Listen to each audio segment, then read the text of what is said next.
Hi everybody. This Motzei Shabbat, Jews all over the world will begin their celebration and observance of the holiday of Shavuot, the holiday that commemorates the Jewish people's receiving of the Torah at the foot of Mount Sinai.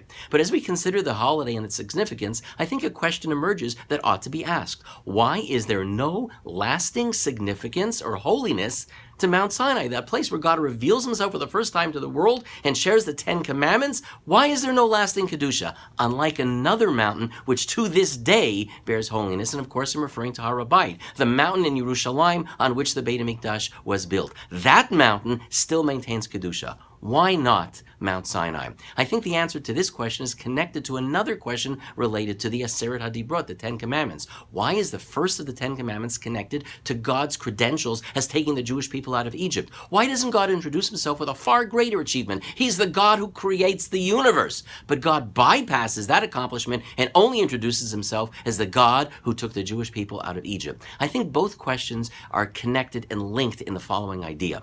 Mount Sinai bears no lasting Kedusha because it is a mountain isolated from the world. It's in a desert. Torah is never intended as a tool of isolation. It's intended as a tool of connection, of binding ourselves to each other and to God. That's why so much of the Torah is a guide to how to build proper relationships.